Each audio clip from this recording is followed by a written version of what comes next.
Good evening, ladies and gentlemen. Tonight on Talking Sports With, we are going to do a round table of talking about some of our favorite announcers. I have a real announcer with us tonight. Very happy to have us all. So why don't we start with Lanny? Why don't you go first? Well, thanks for calling me a real announcer. I appreciate that.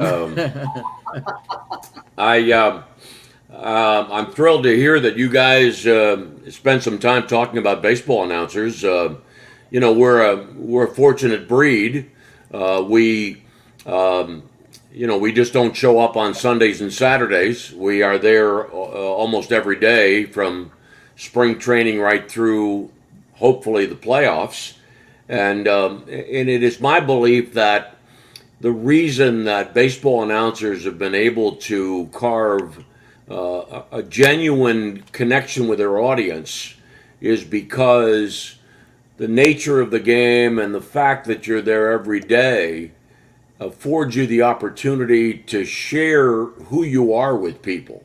I mean, you could not do 162 games and be in a major league market for an extended period of time and not have made your fans aware of what makes you laugh, what makes you cry. Right. And that's why since I retired from the Pirates, I've been touched by the number of people that I've met who have talked to me about the memories that they've shared with me. All right. Thank you, Lanny. Who wants to go next? Outdated, Chase, Joe? Let's go right across there, get top right corner. All right. I'll take it. Outdated. I'll take it. Yeah. Thanks for having me on. And I'm excited. Maybe I have a little bit of an echo here. I gotta fix that. But what I have really enjoyed from baseball, I'm a Cubs fan. So representing the Cubs, and I am excited to hear some of your stories about maybe meeting some of the other announcers like Harry Carey, some of those others, and just maybe some stories on the road. And I mean, I'd love to hear kind of those behind the scenes things because obviously you talk about being not just showing up and just doing your job. There's a lot that goes into it, but then there's a lot of stories too. I think that would be interesting to hear from a fan perspective, about kind of what really goes on. Yeah. All right. Mr. Chase? Hi, Chase Thornton from Belly Up Sports. I'm going to be talking mostly about Bob Uecker today, Mr. Baseball himself. He's my favorite announcer. No offense, Lanny, but it's my favorite announcer of any sport all time, and I feel lucky to have him here. I'm sure that people have spoken to you, Lanny, about growing up with your voice on the radio and being like the sound of summer. One of the sounds of summer that I remember from my childhood is Bob Uecker, and for a long time Pat Hughes as co-host, who now does the Cubs games. But I remember those two. That's an integral part of my childhood memories and my dad and growing up. And so I'm excited to talk about him, and I'm excited to talk with all you guys and hear your stories too. All right. Just to let everyone know, Tom from Quincy has joined us. Tom, how you doing? I'm good, guys. What's going on, man? Not much. Hey, Tom. Much. Sorry, it took me a couple minutes. That's all right. We're going. We're loaded. That's all right. It took the Red Sox a while to win a World Series anyway, so delay. Yeah, Very true. Says the Very Cubs true. fan. right. Well, we're still waiting, so We got a few That's true. cents though. yeah. Yep. Joe, you want to go next? Yeah, sure. Joe Dalio here. I'm in Buffalo, New York now. I grew up on Long Island. Big Mets fan. And, I, as a kid, kind of lost cable TV. So I had to do a lot of my sports following by radio and really got to enjoy that, not only baseball, but other sports as well. And then discovered the power of AM radio, too. And not only listen to my own guys. I'm going to talk about a Mets announcer that really stands out to me, Bob Murphy. But I really, listening to AM radio and being able to pick up a whole bunch of other cities on the radio, really just fell in love with listening, not only to Mets games, but Pirates games, Detroit games, Ernie Harwell, Herb Score in Cleveland, just to name a few. John Miller was an announcer for the Orioles, and listened to a bunch of their games and everything. But so I really have developed a love for baseball and for all sports on the radio. Even now, on a summer night, there's nothing like just going to bed and listening to a game, and being there. But like I said, Bob Murphy, the Mets announcer, stands out to me. So, I'll share my experience with him. All right. That leads us to the late bloomer, Tom, there. How you doing tonight, Tom? Ready to go? Yeah, guys. Yeah, I mean, I've been watching the Sox, roughly for, probably like 40 years or so now. We were lucky enough in Boston that, where the Sox always had their games on TV. And usually there was the color guy was usually affiliated to the Red Sox in some way or another, be it an ex-player or, whatever. But radio-wise, Castiglione's been doing it for probably, I don't know, seems like for as long as I can remember on the radio. But, I always fell into, I watch every game on television. And when I started watching when I was a kid, it was Ned Martin. And he was fantastic. And he was with Bob Montgomery, who was a former player, played catcher for the Red Sox way back. So they were the ones that started off when I started following baseball more. And then you got into the Jerry Remy era.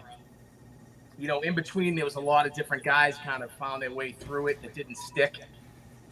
When Remy finally got there as the color guy, no one was moving him out of there, and the only people that ever jumped in was when he ended up getting sick, which was multiple times, sadly enough. But, he was with Bob Kurtz for a while, and they were pretty good. Remy was the standard to what the color guy for the Red Sox was for, he was affiliated to the organization for 40 years or so. So he was pretty impressive on what he was, just his experiences living. He's from around here. He's a Massachusetts guy, played for the Red Sox. But he had stories about how he played with Nolan Ryan with the Angels and stuff. So he could bring his game experiences into the broadcast, which was pretty awesome. But he could also touch on the local stuff that, people that aren't from Massachusetts don't really know about. But when they teamed him with Don Orsillo is when that whole thing really took off for them. And somehow, I don't know why or what the reasoning was, NESN effed that whole thing up beyond belief. So now the Padres are lucky enough to listen to Don Orsillo to do the games out there. We have Dave O'Brien now. He's a New England guy, but he's more of a national person.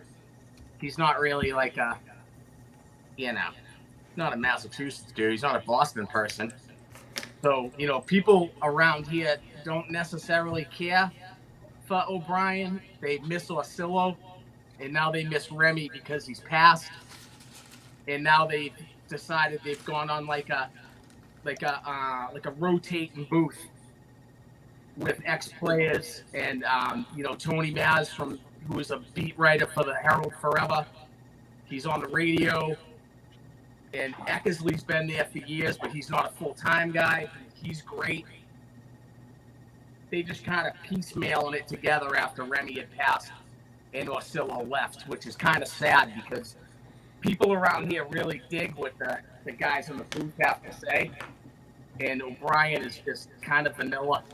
He doesn't really have too much to say as opposed to what Orsillo and Remy had to do. Well, I think you brought up a good point there about the idea of not really having a connection with the city or not connection with the team. I think that's one of the things that always drew me most to Uecker is that he's from Milwaukee. He was born here, lived here. His pro career as a players started here. He's got a connection to the city. And then you throw on top of that, he's been with them since 1971 as their announcer, the third longest tenured current announcer with any team. He really does have that connection with the town and the team, and he knows all the little towns in the state. He can name off where they all are, and that. And I think some of that is the charm of Euchre, is that he has that connection with the town and with the team. And we've had television announcers for the Brewers in the past that have gone on. Matt Vasgersian was one of our guys for a while. Brian Anderson, the current television guy, he does basketball games and for national, and he was on the Golf Network channel. I mean, he does a lot of national stuff, and I like him. And he's been here long enough; he's starting to feel like part of it. But I think you bring up a great point about when the announcer seems to have a connection, not just working for the team, but a connection to the city and the history of the area and the team. Definitely. Lanny, I had a question for you. When you look at some of these announcers in the past, like a Euchre or even a Harry Carey, who were just kind of characters at one point, right? And they were just off the wall at times. Would some of these announcers kind of even get jobs kind of in the market now because they're so colorful? Yes, I would say that they could. Let me go back to the point that was made about announcers being from a community, and I guess I have to rebel against that a little bit, because I wasn't from Pittsburgh, and so if when they looked for a replacement for Bob Prince, they said we're only going to hire Pittsburgh guys, I would have been left out.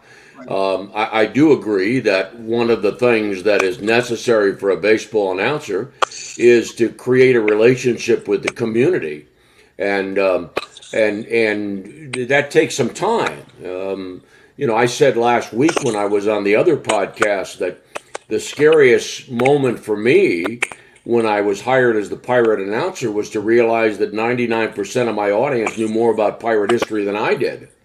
But fortunately, Pittsburgh Pirate fans and the people of Pittsburgh and Eastern Ohio and Southern New York and Northern West Virginia gave me a chance, and I proved to them that Pittsburgh wasn't a stepping stone. I wasn't on my way to bigger and better things. This was what I wanted to do the rest of my life.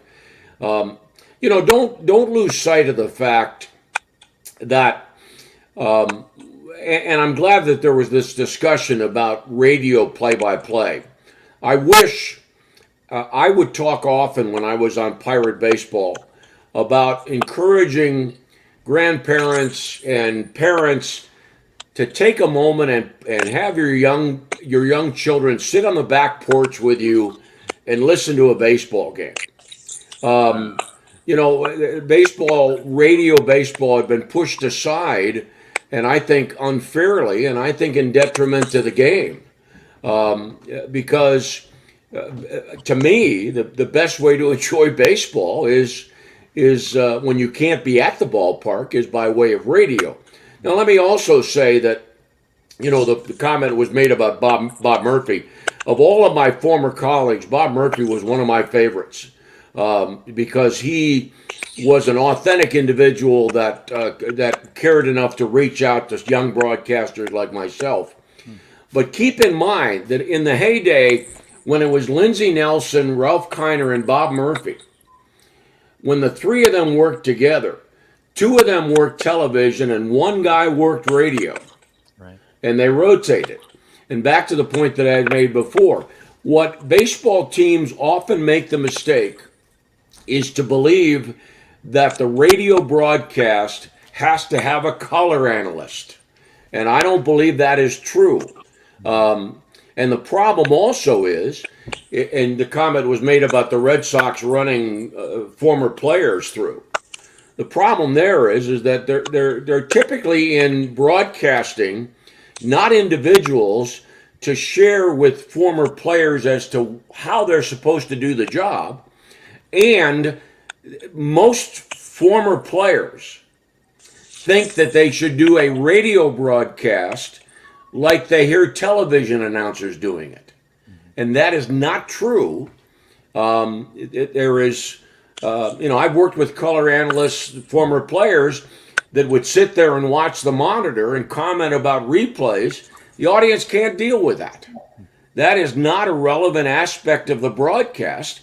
And the consider that Vin Scully never worked with a partner until he went to the networks, and he worked with Garagiola for a while. Yep. But when Vin Scully worked, he worked alone. And I don't think we should ever lose sight of the fact that good baseball announcers should work alone. That's my favorite part of how the Brewers tend to run things on their radio broadcasts is they have a two-man booth always, but especially when it's home games and Bob's working the first and second and fifth and eighth and ninth. I like the fact that it's basically just, the one guy going at it and telling you about the game and talking about the game himself. Occasionally, especially if the game's getting long or it's out of hand, they'll start interacting more with each other. But I agree with you. I like the idea of one guy just taking you through it and giving you his experience of what he's seeing in front of him. Well, when Bob Prince and Jim Woods worked together, Bob Prince and Nellie King, Bob did a couple of innings and he left the booth. Then Jim did his couple of innings, or Nellie did his couple of innings. Then Bob came back in. Same thing what you're talking about with Euchre. Yeah, Same thing with Jack Buck and Mike Shannon. Jack would do a couple of innings, then he'd walk around the press room for a while. It does not need, and as a matter of fact, too many announcers overtalk the game. Mm-hmm. So. I tend to think that I agree with you that there, aside from being at the stadium, there's no better way to experience a game. I think baseball lends itself to radio. I think the pace of the game, I think the sounds of the game, I think it lends itself to radio. Football is very much a television sport. Basketball, I think, is very much a television sport. But they're also faster paced, and it's hard to keep time with that. Go ahead. Let me just make one other point to you, okay? In all the 33 years that I did baseball, and in all 33 years, with the exception of 1 or 2, I did television as well. Let me tell you something. TV producers and directors do not believe that the game can carry itself. Yeah. They believe that they have to find all these little techniques and gadgets to enhance the quality of the broadcast. And I used to argue with our producers all the time. And they would say to me, for example, they would say, hey, we want to show fun at the old ballpark.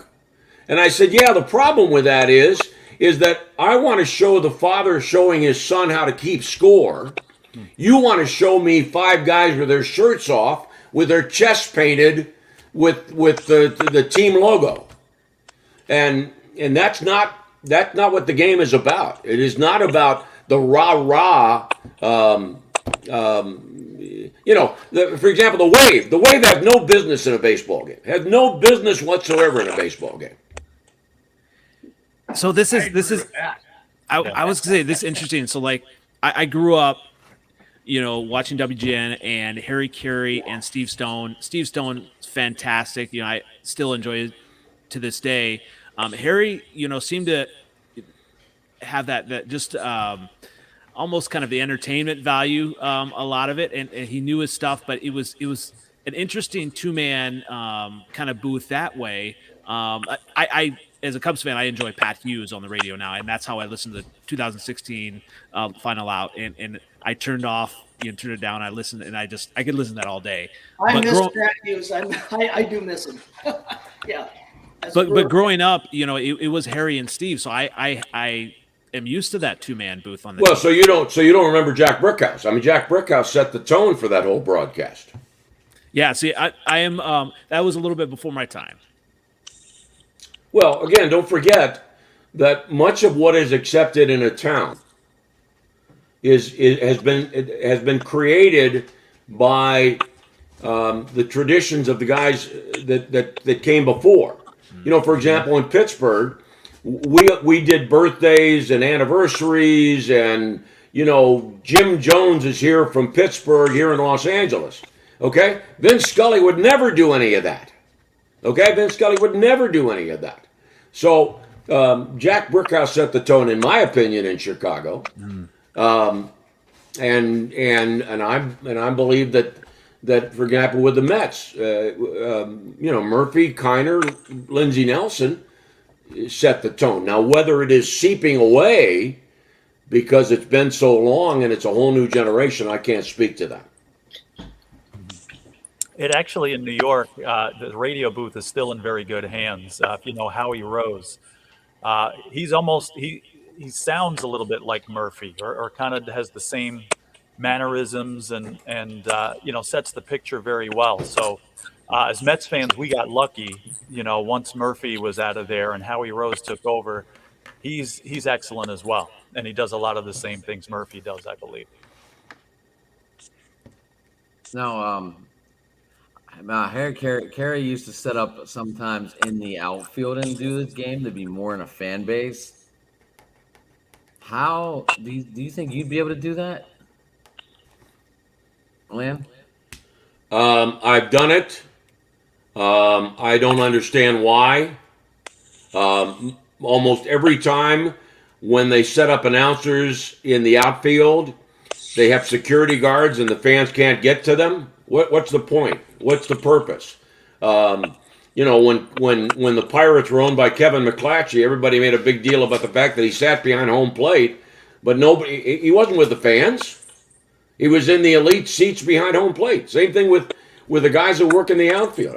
When we worked the outfield, we had security guards kept the fans away. Well, what's the point? You're trying to kid people to believe that you're among the group and the fans and you're reacting as the fans would react? And that's the other thing, too.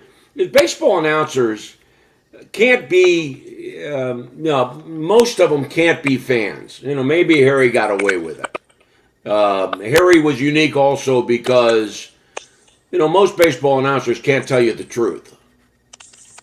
Okay? Most baseball announcers don't have the courage to tell you the truth. But Harry did. Got in trouble sometimes for it, but most times didn't care. Well, yeah. Well, that's one of the things that made him famous was that he told the truth. He believed in telling the truth because he came from that journalism background. And he believed He said he believed that you had to tell the fan the truth about what the game was going on. And well, wait a minute. Hold on a minute. Wait a minute. First of all, don't give me he's from a journalistic background. That's not it at all. Okay, that's not it. Okay, and the other thing is that let's be clear. I mean, Harry told the truth as Harry saw it. Okay, and that was unique because again, most of us, when you're around a baseball team like announcers are, you know the good guys and the bad guys. You know what's going on. Okay. But I'll tell you one thing. I mean, because of Harry's reputation as a drinker and a carouser, there's no way he's going to tell you stories about what the players are doing on the road, right? Because he doesn't want anybody talking about what he does on the road. And that's not just Harry, okay? That's a legitimate concern, or that's a legitimate common thread as it relates to, well, not only announcers, but guys that write for the newspapers that travel with the team. Okay. Yeah, that's the whole thing of being a family, right? Keeping it in house, right? Well, I mean,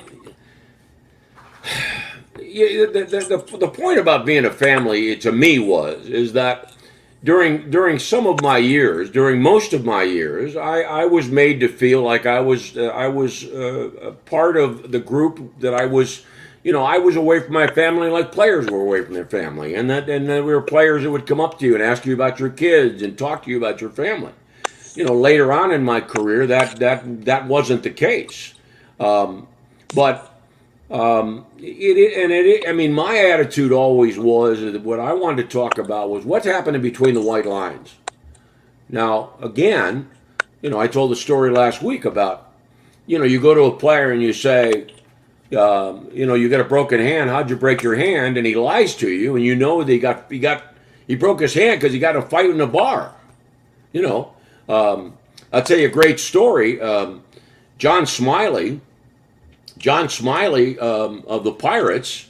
We were in Atlanta, and the word was John broke his hand, and and the PR director came to us and said, "Here, John Smiley broke his hand in a taxi cab door, and he'll be out 4 to 6 weeks." And I knew that was a lie. It sounds like a lie. And so that night on the air, I said, I was on TV and the other guys were on radio, and on TV I said, John Smiley has a broken hand, he's out 4 to 6 weeks, and I left it at that. And I got in trouble for it because management the next day said, how come you didn't tell the audience about the taxi cab? I said, because I knew it was a lie.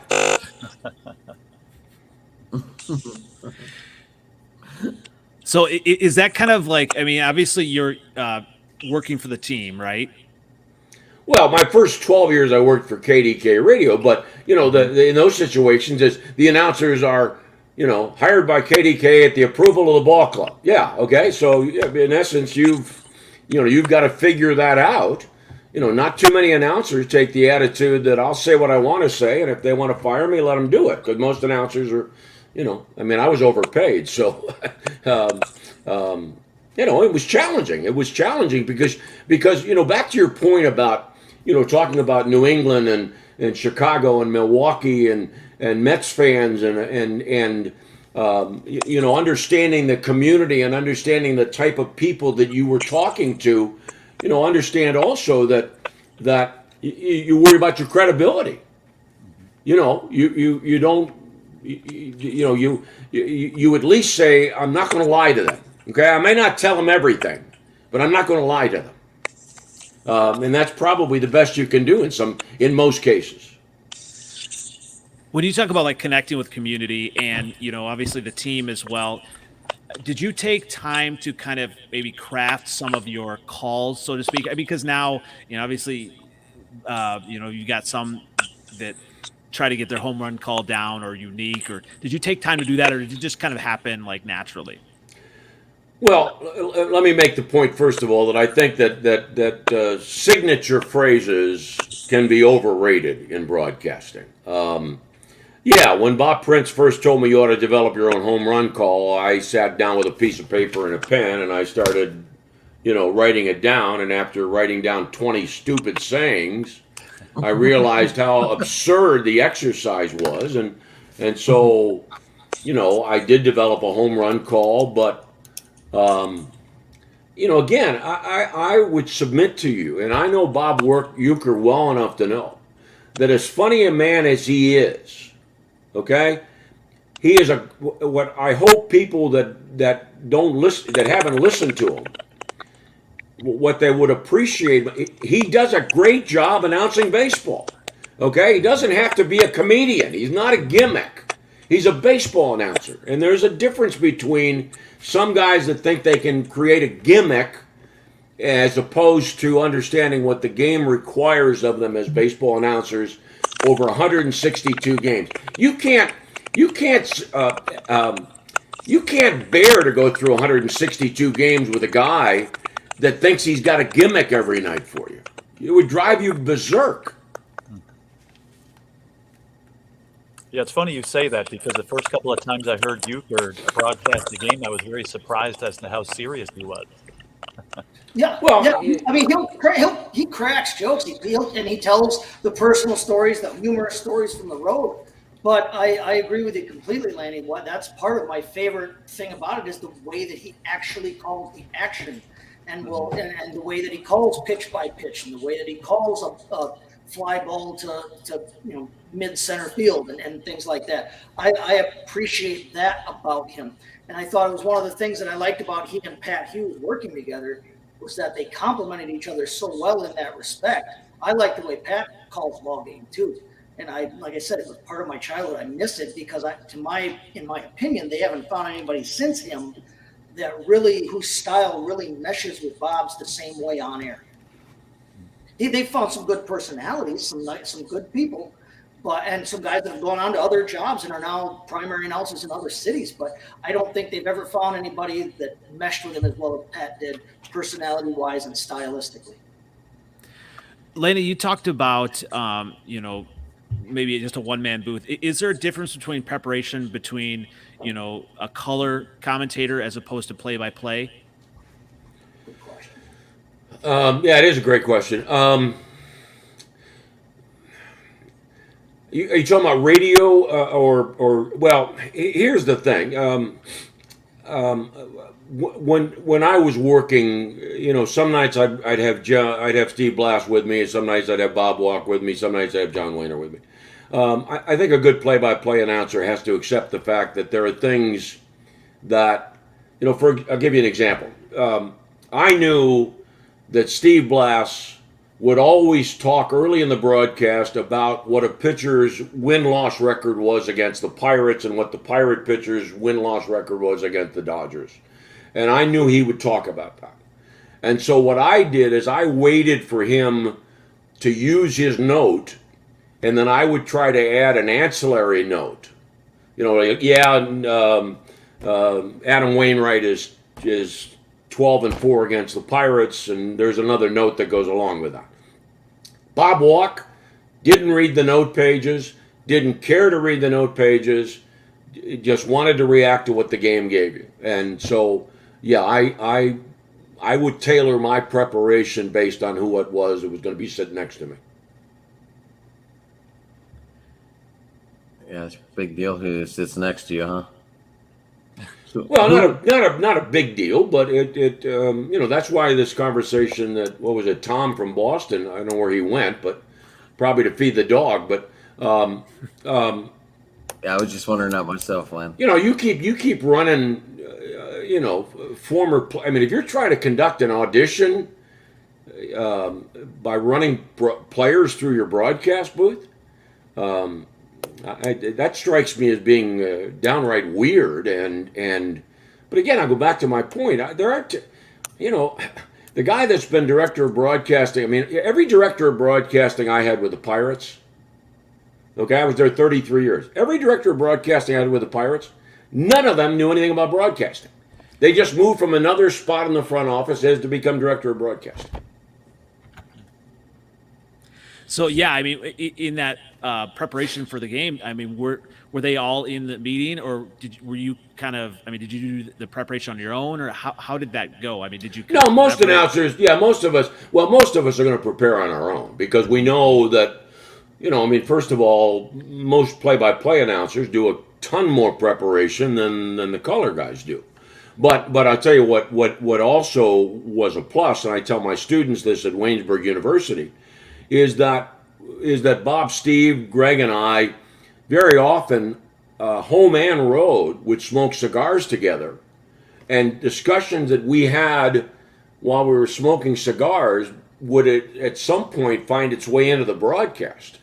And so, if I asked Bob a question on the air, it was probably a question that I was leading him because I knew he had a feeling about this, or he had a sense about it, or he had an opinion about it that the audience should hear.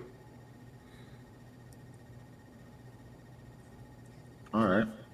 So I guess we could do a little round table. What was everyone's favorite part of the broadcast to listen to? Was it the home run calls? Was it the strikeouts? Was it the defense, double plays? What did you guys look forward to hearing the most?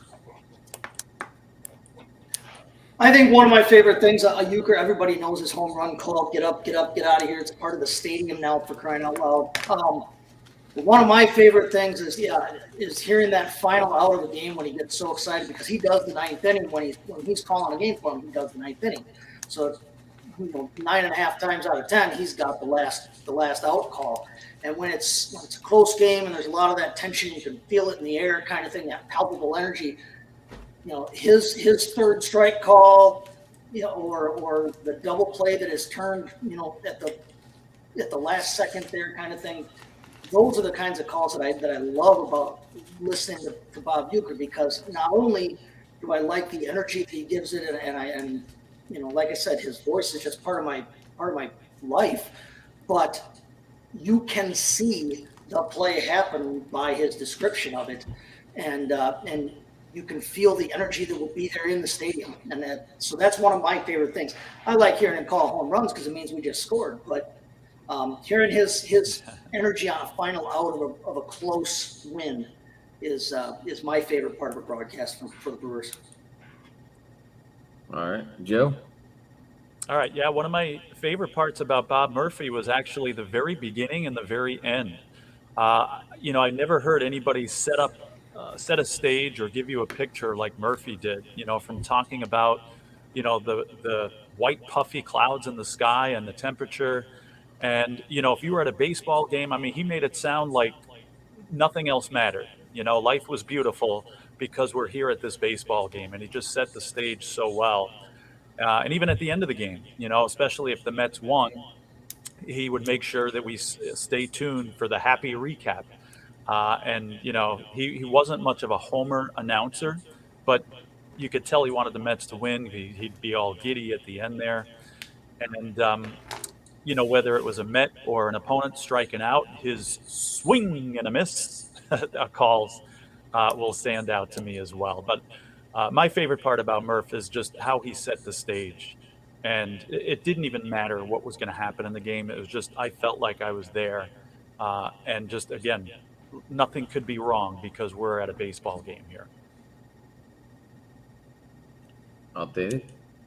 Yeah, I mean, with Harry Carey, I mean, the home runs, it might be, it could be, it is, that just, stands with me. The 7th inning stretch, I mean, they even, now going back to games, they'll play a video of him singing it on, and it just, that takes me back. So even like how he described it, was in particular, there was a rain delay, and he was such a good thing with names. Like, I mean, it was funny because he would mess up on names, but then he knew like names. I think it was like Steve Trout, was swimming in a puddle in the outfield, and just taking all the fish names. And it was just how he made games fun. And then Steve Stone there, just how much he knew and knows about baseball. I mean, just those, that combination to me, I mean, that's my childhood. And I mean, you talk about father and son, like sharing baseball, and I'm a Cubs fan living in Milwaukee, and I take my son to Brewers games and,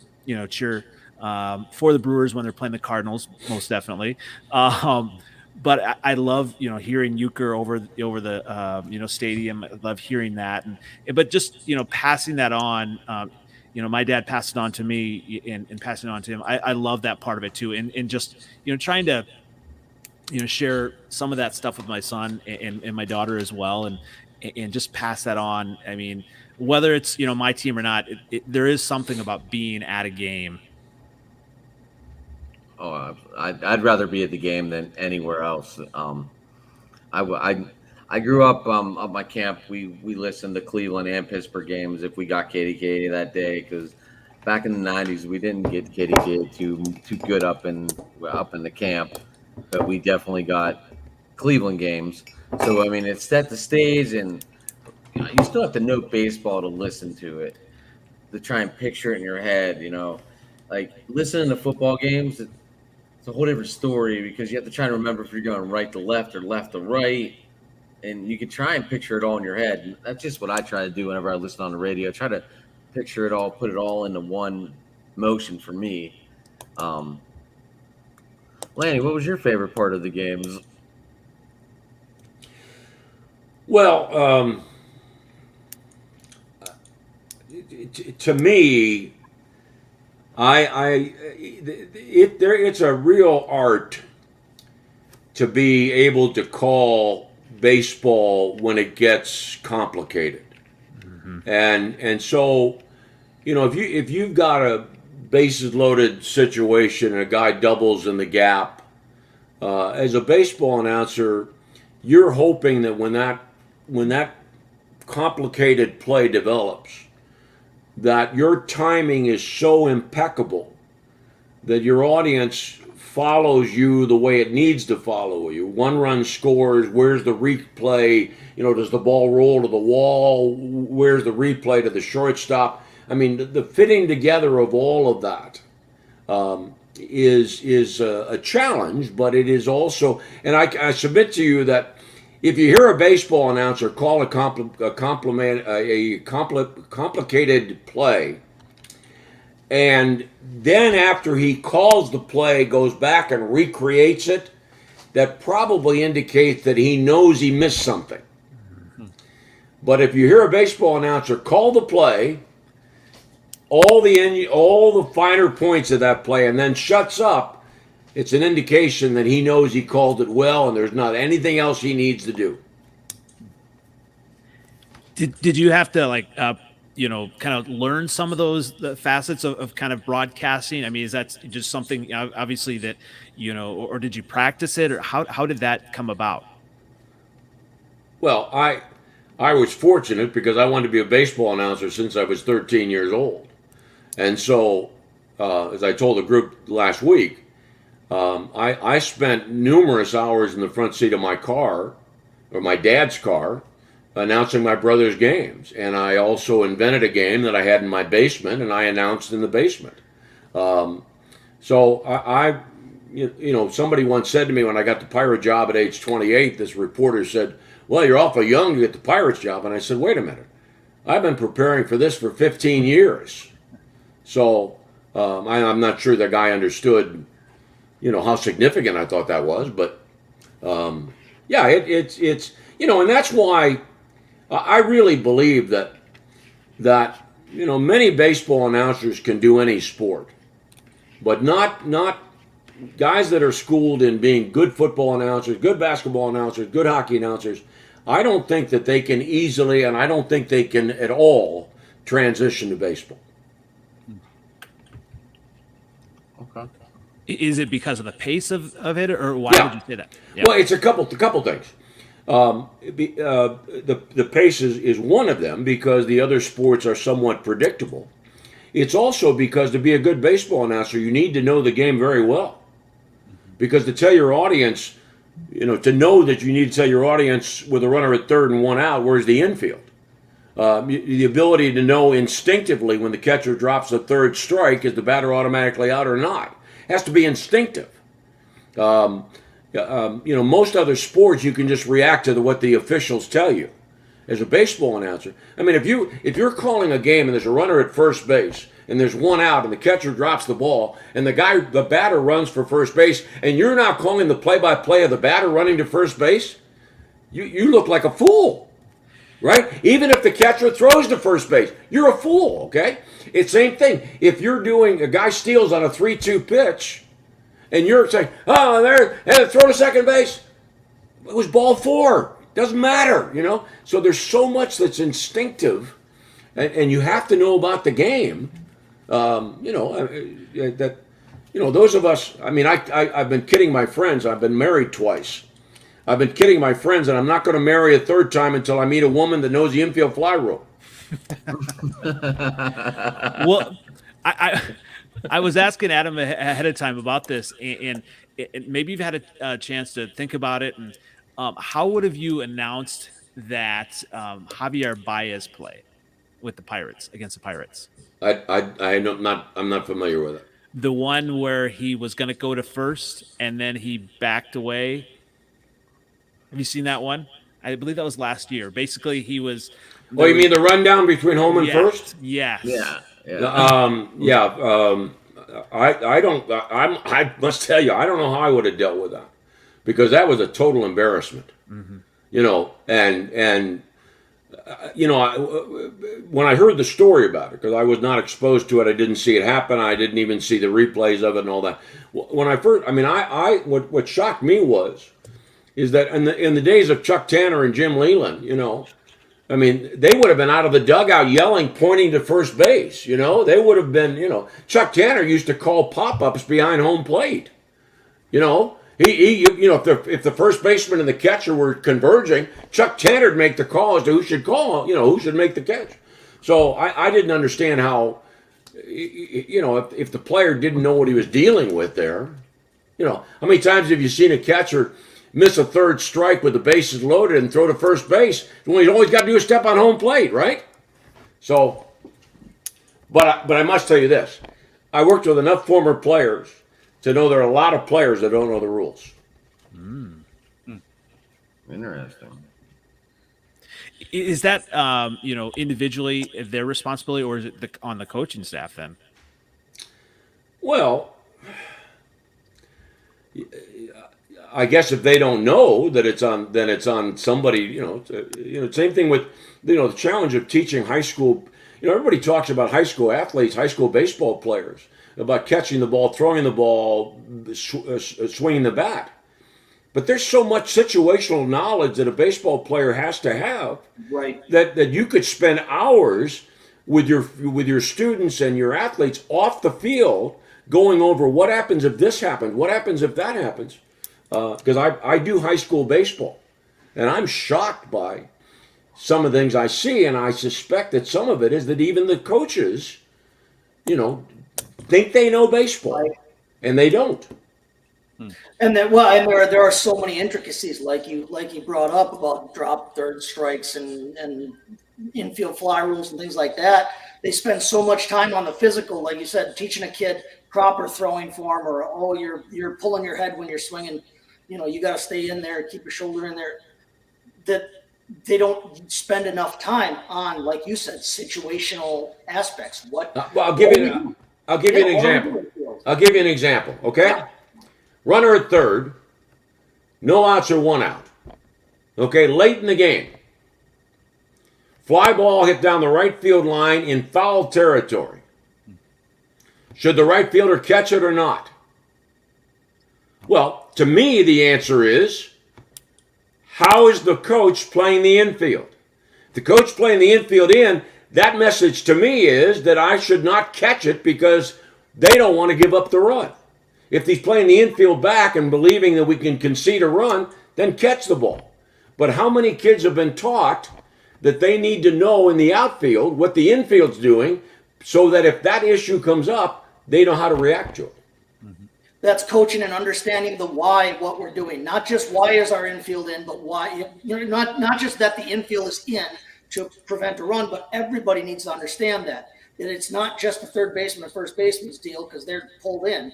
It's everybody on the field. I agree with that. Yeah, you don't see enough of that. You don't see enough of the coach. I used to coach football, high school football, and I know that we spend a lot more time on physical fundamentals and tackling forms and play formations than we ever did situationally late game situation type things or anything like that. Well, I can't speak to other sports, but I can tell you that the situational knowledge of a young baseball player is as important as all those other skills. Yeah, no, just knowing, just having been a high school coach, a coach of high schoolers, and I would think you're 100% right that there's just not enough time spent on that kind of thing. So the guys don't grow up knowing it. They don't grow up having that innate knowledge of the total package of the rule book. I remember growing up, I had a stack of rule books and situational books to look into and look over. So I understood a lot of these situations, but a lot of these other kids don't. So I always thought everyone was on the same wavelength as I was growing up on understanding situations in the baseball game. And then it happens in a game and you're like, well, why didn't they do this? Why didn't they do that? And then you realize, okay, you were raised different than other people. But that is definitely on either the parents or the coach.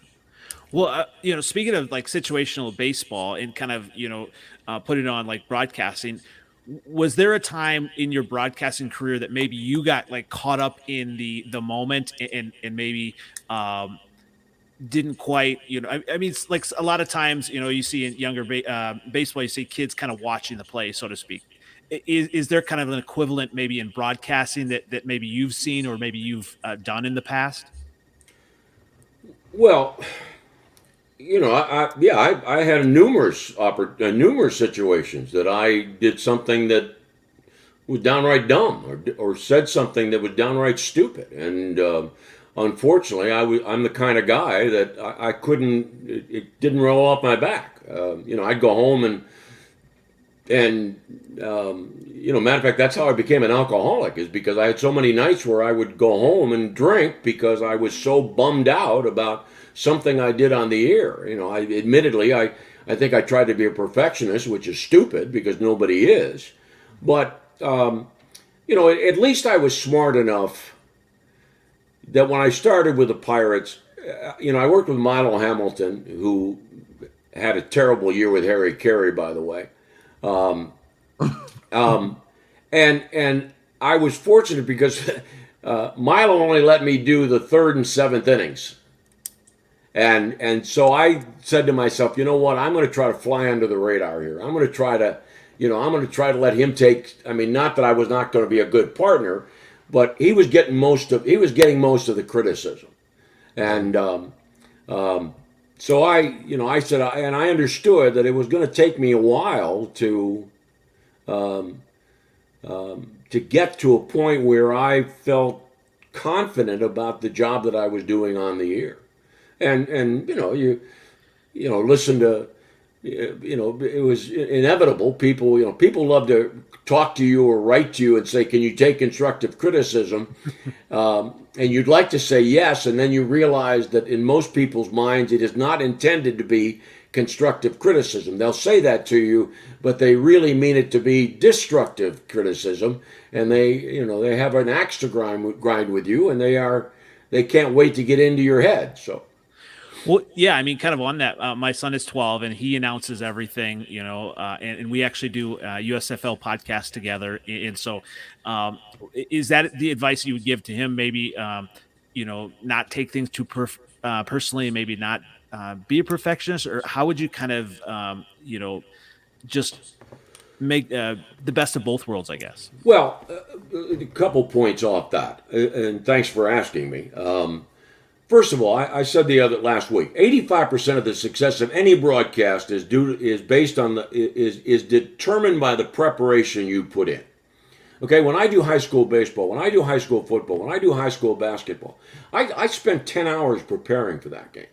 Okay, it's not a major league game. I'm not getting thousands of dollars. I get $50. Okay, but I'm not going to put myself on the air unprepared. And so, and I tell my students that after broadcasts, you should evaluate, what did I do well and why, and what did I do wrong and why. And if you made mistakes because you were lazy or because you weren't prepared properly, then you get a problem. And so if you're not ready to put in the preparation to make yourself a credible announcer, then don't get into the business, and don't believe that you can be successful in the business if you're not willing to do the homework. Love it. Yeah. I completely agree. I mean, even doing podcasting, you still got to put a lot of time into it, a lot of effort. There's no, if you slack, you're not going to have a good product. Yeah, no, it's not just the hour that you're on. It's not just the 3 hours during the game. That's the job, and you have to put preparation. It's a good thing to hear. It's a good reminder too sometimes. Mm-hmm. Joe, you probably have to do a lot of preparation too, being a teacher, huh?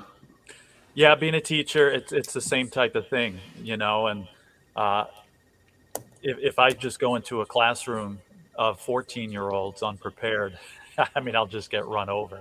What do you teach, Joe? I'm a Spanish teacher. Excellent. I was, an aspiring broadcaster too. I was the same, 13 years old. I wanted to be a sportscaster, and I did have some experience. I said in a previous podcast here, for my college, I was a hockey announcer. We got to take some trips with that, and same type of thing. We couldn't just go on the road, and party and do a hockey game. It was a lot of preparation involved. And, we were on the bus with the team too, so we got to talk with them and things like that. Just by in the Rochester area, State University, New York at Geneseo, is where I went, so a half hour from you. But yeah, it's, and I read a book by Marv Albert back at that time. It was called Yes. And the number one thing he just kept saying too was preparation, preparation, preparation. And it's, whether you're teaching a language, whether you're broadcasting a game, or doing a podcast, I think we can all agree it's definitely, a must. What about those things you can't prepare for? Because Landy, you did the Bob Knight chair game. What about those type of things? How do you deal with that kind of in the moment? Well, I submit to you that if you are well prepared and you spend time thinking about some things that may come up in a broadcast, that affords you the opportunity to be more flexible and react to something that you didn't expect. But if your mind, I keep telling my students, for example, I said, you can't go to the broadcast booth with a laptop and believe that you're going to use the laptop to look up information. You don't have time to do that. You've got to be paying attention to what's going on. And so, like I said, if you are well prepared in 90% of, I made the comment about, if you're going to go to a sporting event and you're going to go to a stadium that is named for somebody, then you ought to do your homework to find out who that person was. I tell my students, we have Joe Montana went to Ringgold High School in Pittsburgh, and I tell my students, if you ever do a game at Ringgold, you need to have information on Joe Montana. Not only that he went to school there, but he went to Notre Dame, and that he, played in the NFL, and how many Super Bowls did he win with the 49ers, and then he finished his career with the Chiefs, and you just can't leave it at Joe Montana Stadium. There's more to it that has to be part of your preparation. And I submit to you that in this day and age with the computers, that the homework you need to do needs to be done at your desk and in your home, and maybe a little bit of it before the game. But once the game starts, you don't have time to be looking things up. Yeah, I found that to be a distraction too. In my first couple podcasts, I'd be looking on the computer and not saying much, and it's not good. It's not good at all. Yeah, so I learned the hard way that's whenever I got all my pen and paper and started writing things down. Took advice from Outdated there on how to make things better. Well, I'll give you something that first of all, I'm not a big social media guy, okay, and I'm fearful. I try to tell my students that I'm fearful that it's going to be a detriment to their lives, that somebody's going to pop off on a social media platform, and it's going to follow them. But Greg Brown, who I think the world of, Greg went into a spell there when I was still there, where he was tweet the broadcast booth, send us a message, broadcast booth. I don't have time to be looking up at messages, okay? Plus, why should I pay it? It's kind of like radio stations that take requests.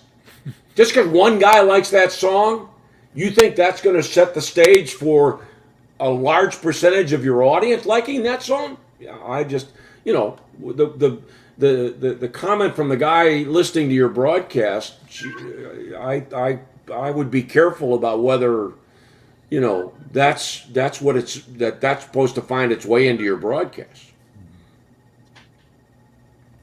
Gotcha. Yeah, for those of us operating in the social media sphere, it's an interesting piece of advice, but it makes a lot of sense, though. Well, let me tell you one other. I've got to go here soon too, but let me tell you one other thing, okay? And you guys, when I hang up, you can talk among yourselves about how full of it I am, but I don't think you're full of it at all. But let me tell you something, okay? And I've had this discussion with my students. Do you realize that when I was growing up as a fan in the 50s and 60s, is all we did was watch the games, listen to the games, and that was it, okay? And now fans are made to believe that if they don't spend hours between games talking about the games, that they are not a true fan, and that's baloney. And we've got talk show guys in Pittsburgh. They're on the air 20 hours a week. Okay, who's the best this, who's the best that. Can't we just go and watch the games and then turn them off when it's over and leave it at that? That's what we did in the 40s, 50s, and 60s. I'm not taking away from your podcast, okay? I'm not trying to do that, okay?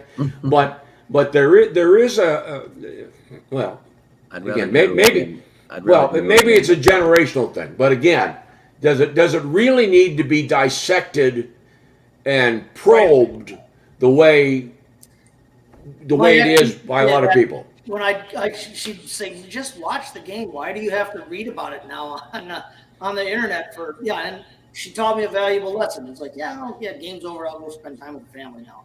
But it's a good question because as soon as the game's over, the post game's over, now you want to go see what the write-up was on the internet and what everybody said about it on Facebook and what everybody said about it on Twitter.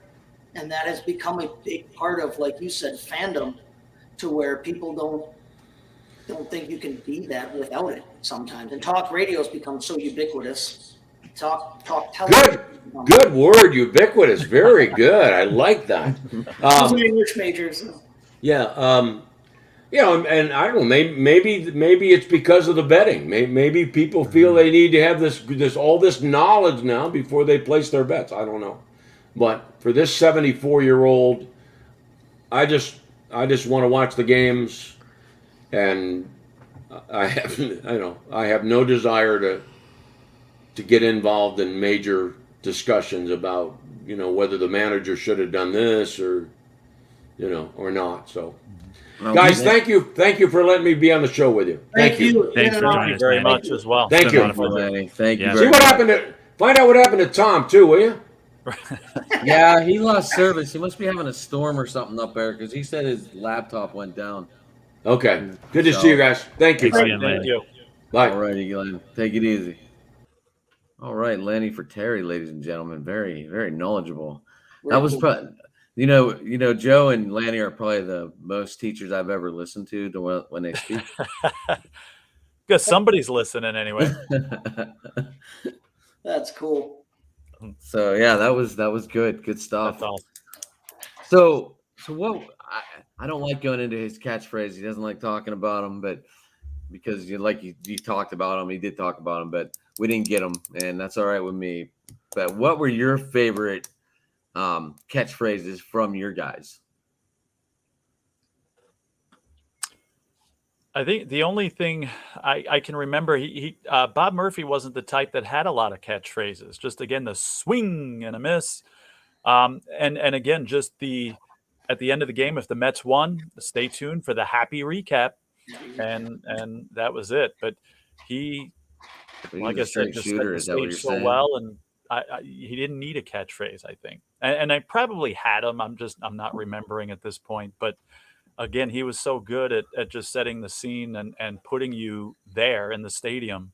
I was on my couch or in my bed or out in my yard, but yet I felt like I was at Shea Stadium, and that was good enough for me.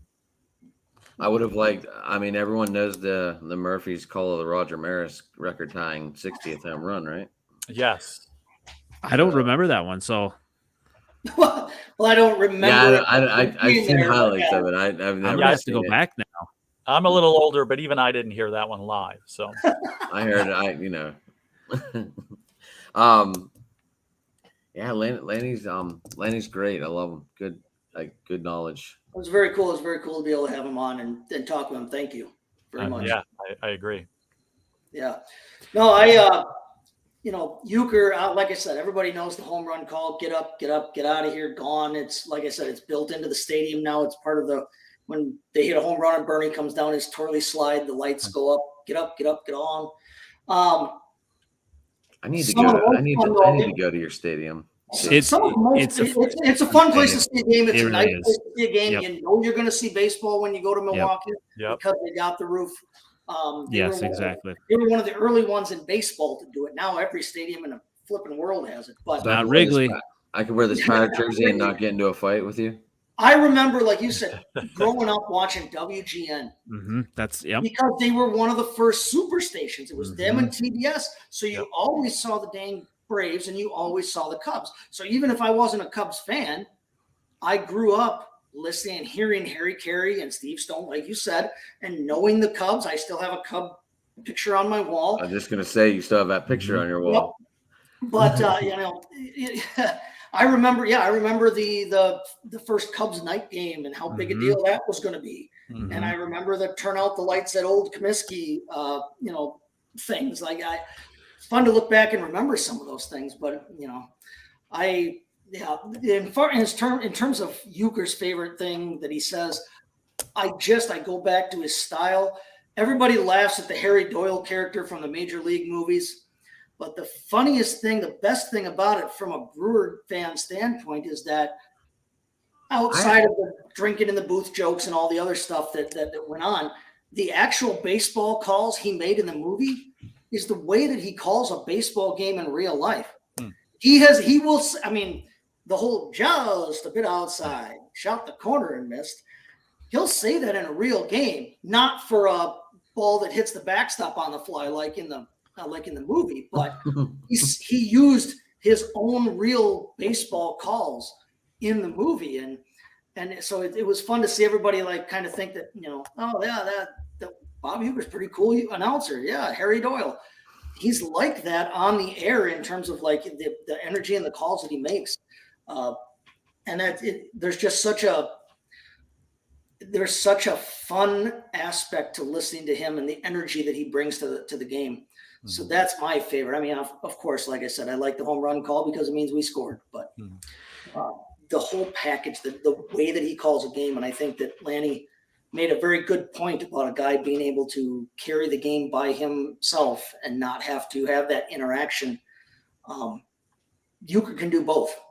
So, and he knows when to back off. That's the other thing about a color announcer. And, you guys all have your favorites too, but that's the thing about a color is knowing when to talk and when to back off.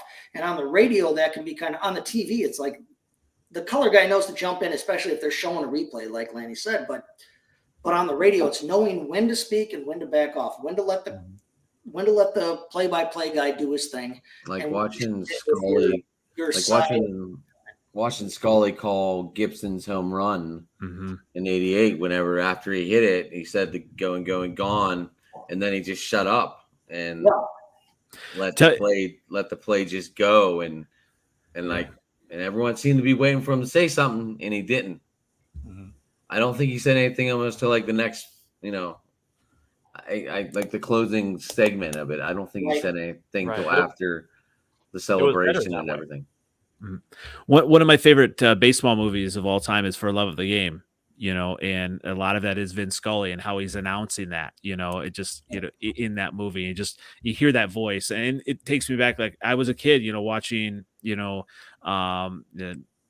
Oakland A's and, Cincinnati Reds, and him announcing those World Series. And it was just amazing. It'll be interesting, when like Uecker retires and some of the, the older generation kind of, starts to pass on, or, at least retire, so to speak, from because it's kind of an interesting thing. You got the radio announcers, like I love Pat Hughes, and but ESPN, and some of these other broadcasting TV, they have the multiple booths, and they're trying to push a certain kind of, they're not trying to just have just one person talking. Right. And I thought his point was interesting when he said that, some guys don't think that the game can carry itself. And I almost wanted to say, well, unfortunately, the league, I don't think thinks the game can carry itself, because they're always trying to speed things up. And I'm like, not everything has to be a Twitter. Baseball doesn't have to be a Twitter game. Baseball's not a Twitter game, and you can't make it one. There is time in between plays. There's time in between pitches that has to happen necessarily. And, like they've said before, there's no clock in baseball. The game is literally, as Yogi said, not over until it's over. It's the one game that you still are in it, down 20 runs with 2 outs. You're still literally in it until the last out is made, because of the no clock rule. And because there's no clock, you can't put a clock on it. Because of the way that your game lays out, you cannot put a clock on that.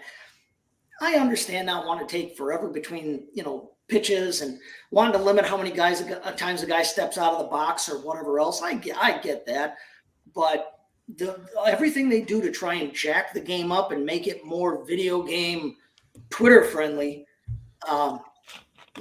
just rely on what you have.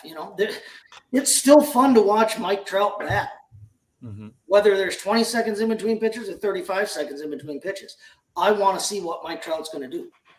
And it's interesting because, yeah, I mean, you talk about, bringing younger fans to the game and, maybe not as many younger fans come to the game, but, baseball, it's almost like still one of the most universal sports where most kids play it at some point. Right.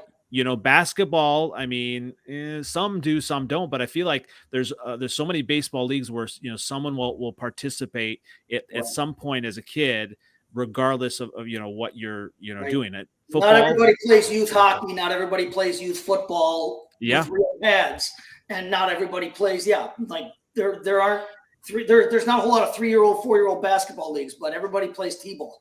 So yeah, my 10 and 11-year-olds, they play in a league, and every year, at the end of the year, we play at the field right outside. I want to American Family Field. Well, I said it, Miller Park. So it's a little field called Hellfair Field right outside.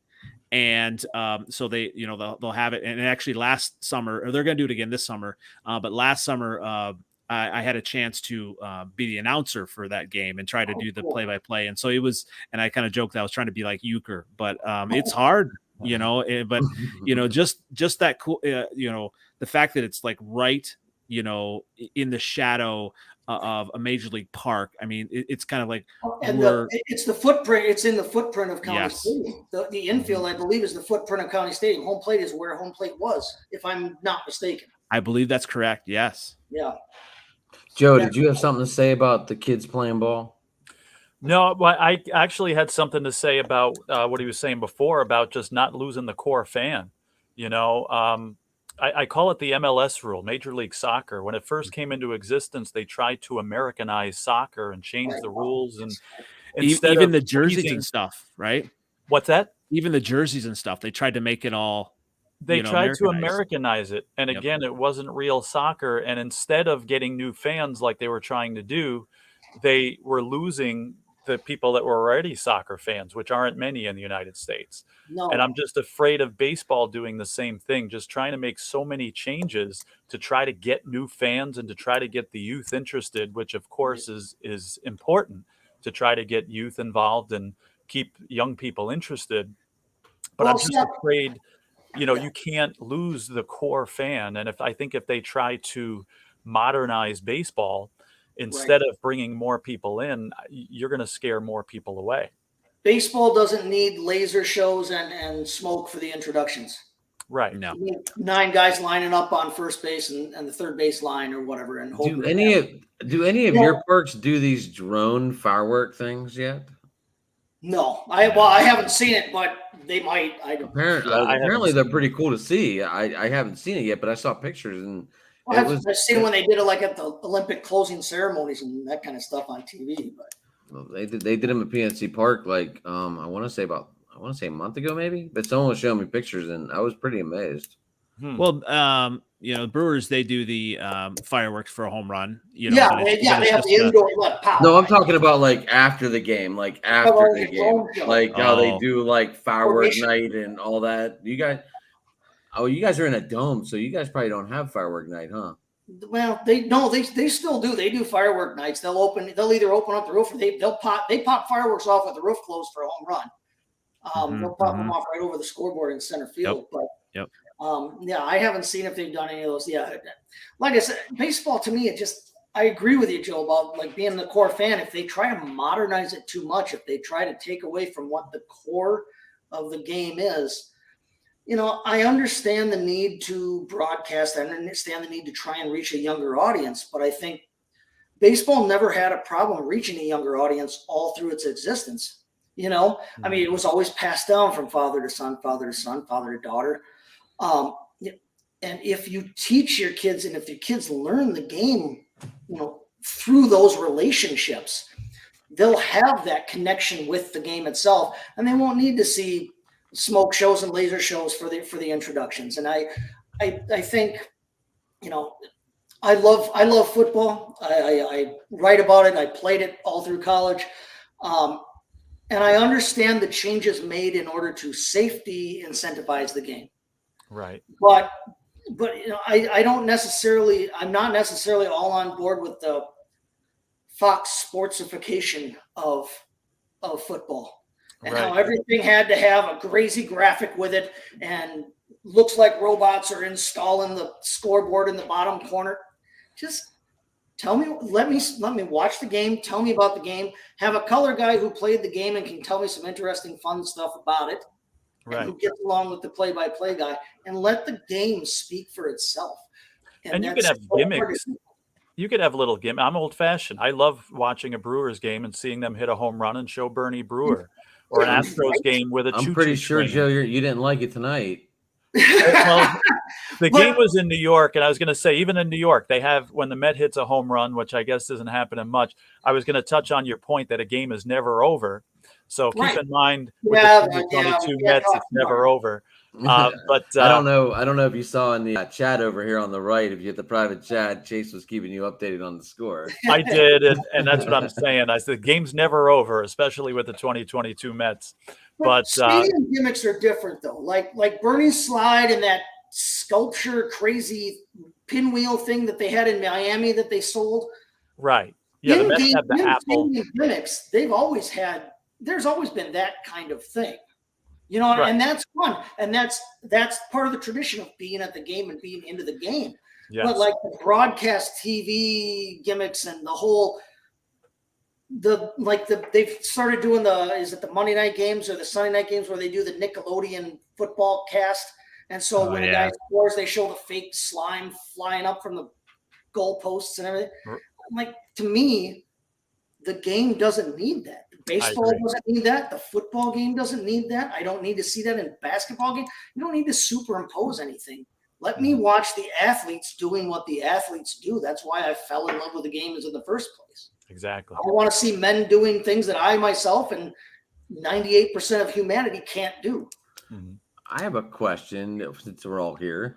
Do you think that whenever they're making the schedule, like they're able to tell the rotation to see if they're going to get a great Sunday night matchup or a great, what is it now that they're moving all the games up, like a Wednesday night matchup for like a headline game? Do you think they plan that whenever they do the schedule? I think the NFL does. I think the NFL tries to do that, but who knows? How can you tell who's going to be good week 13? I mean, every year you get a team that goes last to first. Well, and with the NFL, they can do a flex schedule and stuff. I think it's just too hard. Guys in and out, yeah. It's too hard in baseball to know because you don't know with managers, are they going to rest a pitcher or whatever? And I always, when I go to games, I would always kind of look, at the schedule and say, okay, well, who's going to be possibly pitching when I'm going like three games, but that doesn't always happen. Sometimes it'll move up and down, and so that's kind of hard. I think. And maybe that's, the tough thing about kind of marketing baseball on TV, right? Because when you talk about baseball, that almost is the quintessential kind of in-person sport, right? You just think of all the smells and all the sounds. And, I think of, the organ music, right? The old school organ music, all that, Wrigley and all this stuff, all those things. Yeah. And Morgan. Yeah. Morgan, Jesus, that's a Morgan. I don't know why. And when you think of like, other sports like football, that's become more the NFL, more a TV thing. Yes, you can be in person and see it, but you freeze your butt off or whatever. I think there's some football teams that do well. The Vikings actually do a really good job kind of with the in-game product and different things, but they're doing all the lights and stuff. But yeah, baseball is kind of that one where it's like you can think to, back to smells and all these types of things, like hot dogs, popcorn, and that just, the seventh inning stretch, all those things that kind of go into that packaging where in person it's different, so on TV, it's just and maybe they're trying to do that TV wise to obviously get more contract dollars, but the in-person product is just really the best in baseball. Yeah, and Adam, I think, for as far as the question that you just asked, I think the networks could try to plan it, but I don't think they could because football, you don't have rainouts, right? Mhm. You can plan it, and Jacob DeGrom is scheduled to pitch Sunday night, but there's a rainout or another pitcher gets hurt and throws off the rotation and things like that. I think there's so many variables with baseball. With hitters, that's different, of course. You're going to see Mike Trout hit. You're going to see the best hitters. But as far as getting a pitching matchup, and you would think they plan it because it seems like every time there's a Sunday night game, you do Right. have Max Yeah, Scherzer. it would not shock me if ESPN at least has a communication with Major League Baseball where baseball says, okay, yeah, this on June 13th or whatever, that Sunday, we're going to try to give you a Yankees-Red Sox matchup as opposed to a Marlins Padres that somebody may not want to watch or that maybe won't have as much appeal. Now, hopefully for everybody, the late season matchup between the Royals and the Rangers means something, on a Sunday night. But it wouldn't shock me if they have that kind of connection, that communication. I would just wonder if they, if you guys thought, because a lot, like you guys were just saying, the Red Sox Yankees on that game, or a New York, or the Mets Phillies, Cubs Brewers, even, if they go through and like, okay, well, if this is their opening day starter, they. Oh, what? Pitching rotations? Yeah, pitching rotations shot by week 3 anyway. But yeah. I mean, I would just wonder if maybe that's how they tried to figure out their Sunday night games, With managers I didn't know if any of you had any insight on that or thoughts. You've got some managers that'll go with a 6-man rotation. You got some managers that go with a 4-man rotation through April because they know they've got 3-4 off days and they won't need to have anybody on 5 days. Everybody will have 5 days rest.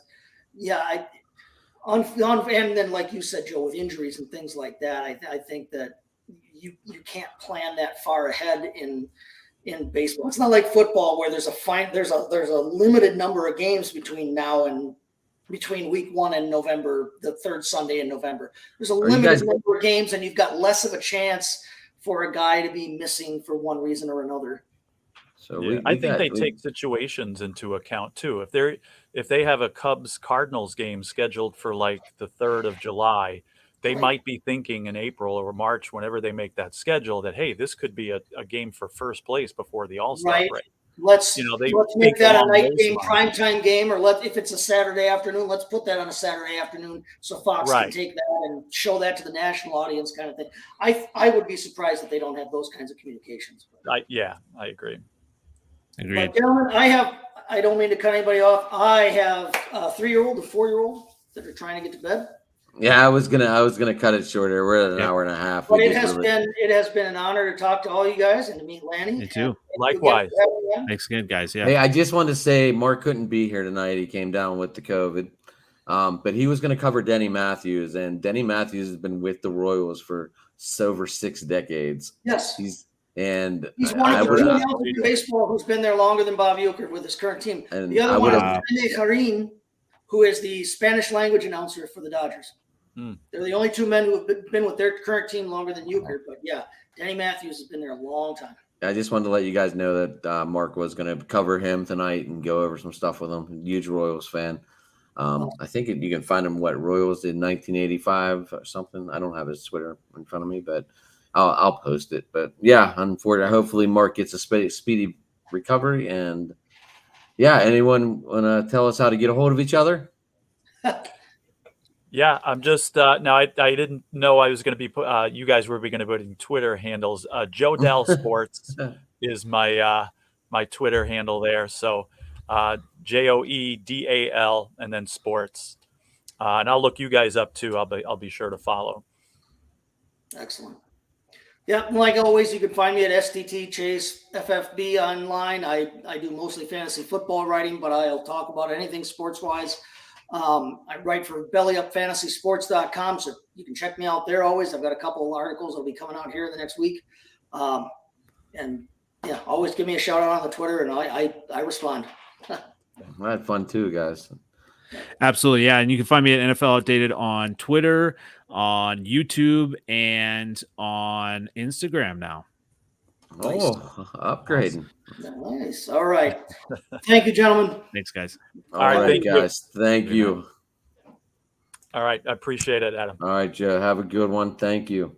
You too. Have a great I'm night. glad our voice came over a little better today. I don't know what Me happened. too. but I felt bad about that the last time. It's like, I'd like to come back and redo it, but it's already out there, and I'm like, but maybe we could. But anyway, it has been fun, Joe, and thank you for coming on. And I agree. You guys have a good night. Thanks so much for having me. All right, Joe. Take it easy. You too. All right, guys. I'm Adam McNally. Got to learn a lot. Got to hear some announcing, what people thought of who their announcers were. So it was all good and all fun. Hopefully everyone enjoyed it. And at Sports Talking It, you can find me on the Twitter. Also, Hammer Time Pit, a little bit off on there lately. And also at Mix242424. All right, I'm signing off, and everybody have a good night.